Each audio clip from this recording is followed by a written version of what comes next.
Hello, hello.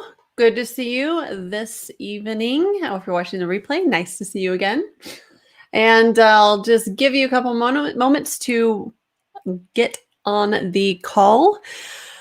I do not have a way with words today. I already did a coaching call this afternoon, and gosh, it's like I need to do some exercises for my brain to get turned on to teach you guys this evening. Anyhow, today we're going to be learning about how to change prices in Xactimate.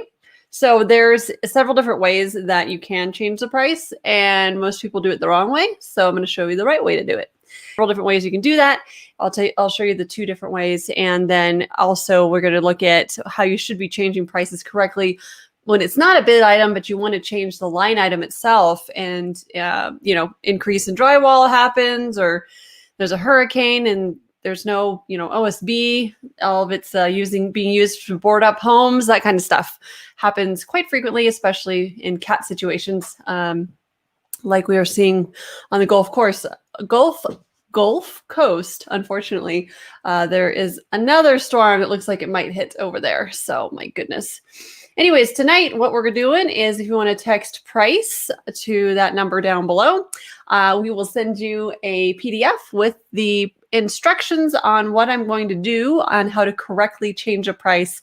And there's going to be 2 or 3 different ways that we're going to do that, and for different scenarios. So if you want to learn how to correctly change price and not leave any sales tax behind, that's what you're going to want to type. I'm telling you guys, I have no way with words today. You'll want to text that to get the PDF on how to do it, since I can't verbalize it. Just kidding. I'm going to show you what we're going to do here. So let's go ahead and get started. I have some yummy BLTs. Did I have BLTs last week? I feel like I said BLTs last week. I don't remember. Anyways, that's what I'm having dinner tonight. They're waiting for me, so I got to get going. All right, so here we go. We're in Xactimate. We're in an estimate. I'm going to collapse this blue ribbon here for you, and you'll see that we have drywall. Hopefully you can see that on my screen. My resolution is a little small, but there is drywall right there that we're going to be changing the price for. And it's interesting because, most people that I start to work with them in Xactimate, they actually don't even know they can change the price. That's one of the issues. Secondly, they're doing it the wrong way. If they do know that it can be changed, and a very minuscule amount of people know how to correctly change the price. So that's why I love talking about this, because it makes a big difference for you if you're having to encounter something like, let's say there's Harvey is actual hurricane that I wrote estimates for, and there was so much scarce drywall. It was insane. Like, you could not find drywall anywhere. So I'm going to use that as an example. Let's just say that the drywall here, for the removal and replacement, notice that because we have the activity code of an ampersand, that's the R&R. Removal and replacement is going for $265. Now, what I want to know is, let me backtrack.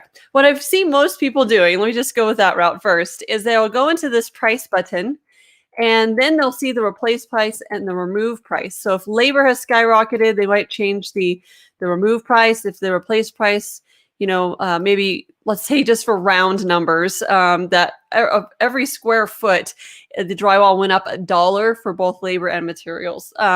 Or we'll say $1 for labor, or sorry, material only on this one, just as an example. So most people would change that to $327, left click OK, and then they change the quantity of the square footage, and that's all well and good if you don't know what you're doing. So what that does, is somebody knocking on my door?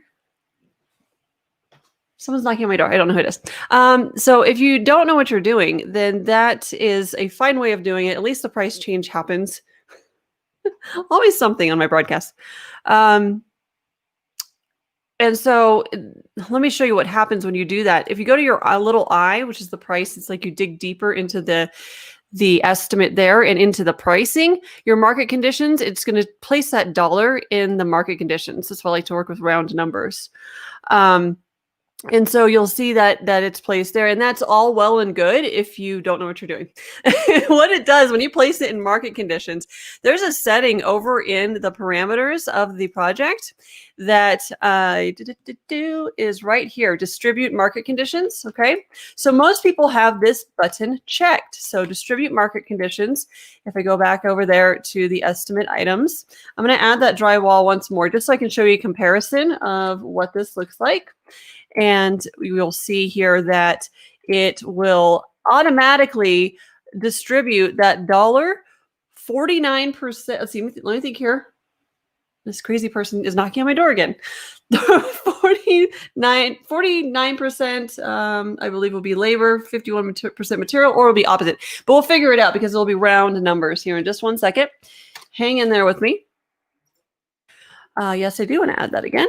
And so you can see here on your sales tax. So look at the difference. Let's see here. Well, I've got to get the replace price correctly. There we go.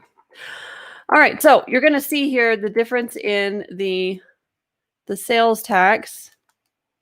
Yeah, oh my gosh, guys. I am having a day, aren't I? I apologize. It didn't take my entry. 27, there, that's what we want to do. Okay.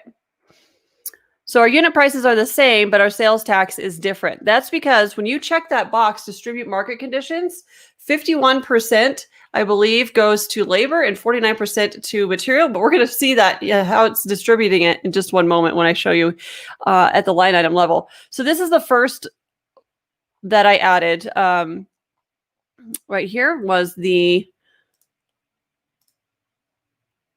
since I checked the box, it actually just completely distributed. That's new in X1. Okay, so I just need to do that. Okay, so what we have here is because I checked that box, again, over in parameters, distribute market conditions, very important. That's the default.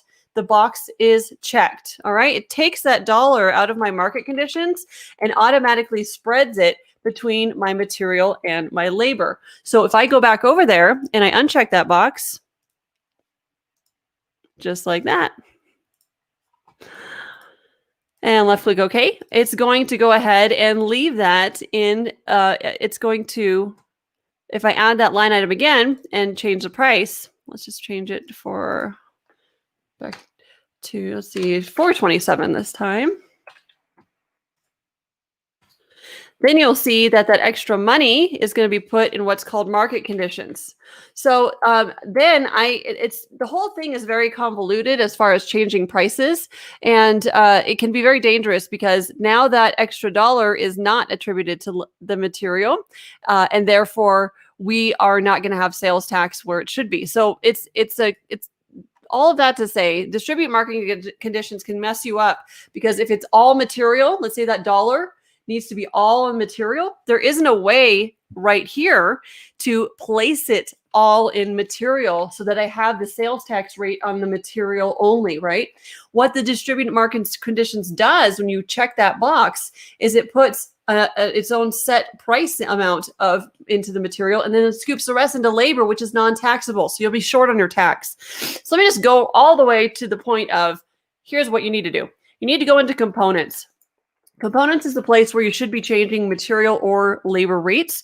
So my drywall right there, it breaks down every single thing every single piece, even your drywall screws, your tape, everything. It breaks it all out in your components.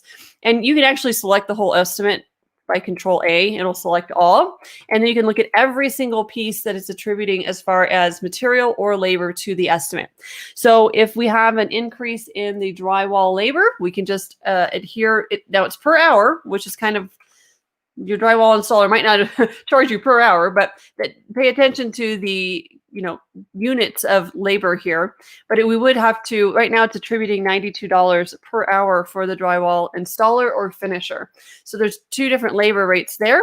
One's for the guy that just that's going to scoop it out. It's going to take out the drywall that they're replacing. This one is for the installer and finisher. So know those, the difference between the two. Also for the material, the gypsum board, if we go up here, there is a unit price right there now watch, it's per square foot. So if you have 32 square foot board, a 4x8, just, you have to break it down to the square foot price, but we can change that price right here. And I could add, an extra dollar per square foot, which is way inflated, but just for the sake of example, we're going to put that in there. And whenever you see green, it means the price has been changed. So that will allow you there to add that or make the change there, which will attribute it all to material. So it won't separate it out and put some to labor and some to material. It's going to put it all in your material column. Therefore, you'll have the correct sales tax rate. All right, so let me just drill this back down for you here. We're going to do this with what's called a bid item. So let's say that we had, I don't know, a custom mural that we're going to paint on the wall. And we're gonna pay a painter, and they're gonna give us a bid for it, and we're gonna change that bid item. What most people do is they go right into the replace price right here, like I mentioned before. Let's say that 750 of it was for material, just crazy amounts of plaster and things that they're gonna use, and then 250 was for labor, let's just say. So they'll put $1,000 in here. And by doing that, if you don't know what you're doing and you have that distribute market conditions checked, look at what Xactimate is going to automatically attribute to the labor and material. Ooh, I added it to everybody because I did it all. It's just a fun night tonight, guys, over here at Xactimate Mastery.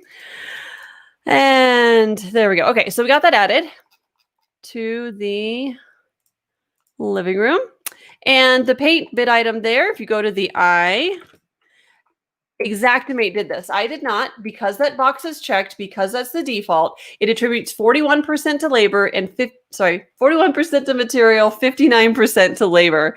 And therefore, I would short myself quite a bit on the sales tax because I just put the 1,000 in there. I just trust that Xactimate knows what to do. It does not. So you can go back in and change it, $750. And $250.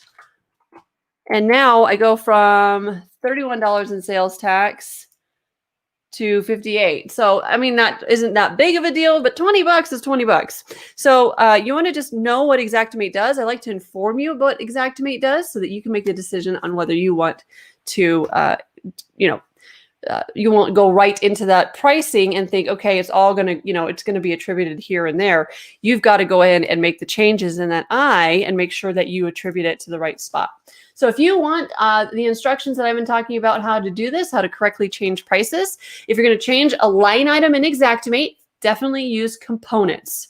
Okay, components will allow you to put it all on labor, put, everything on material.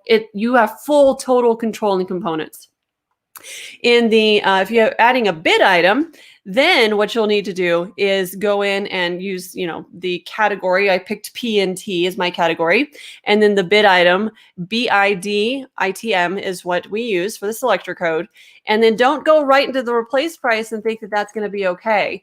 With that distribute market conditions default, it's going to throw your numbers off. So always go into the little I area there and separate out. Maybe there's some equipment that you needed as well. You can separate all that out on the line item level under that little I pricing, and that way you'll save yourself not give away sales tax that you shouldn't. And that happens a lot with copper because copper is so poorly priced in Xactimate, in my opinion, that you definitely want to make sure you have the right attribute of labor and material on something especially as expensive as copper, because you can miss out on hundreds of dollars in sales tax if you don't know. So that is what we were talking about. If you want the instructions, the notes, that way you wouldn't have to take detailed notes, we've done it for you. You can text that today in to get our little PDF giveaway. So that's pretty much everything I had to talk about. It seems like a no-brainer, but most people don't understand that Xactimate is going to take that labor and material and switch it out for you, split it out for you, sorry. So 41% it automatically attributes to material, 59% to labor. Yeah, so 41-59 split, just remember that. And hope you guys have a really great week. And I'll be here next week talking about, we're opening the doors to my all-inclusive training called the University on Friday. So I'll be here next Tuesday talking all about the university and what it is all about. So I hope that you'll join me for that. If you're interested in what my training entails, I will have it open for registration for about a week or so. So that's super exciting. Lots of cool bonuses. I will tell you that a level 1 certification course is going to be included as a bonus for this session of the university. So exciting stuff, guys. Super exciting. Okay, so I will see you here next week, same bat time and same bat channel. And hope you have a really great week in your business. And I'll see you then.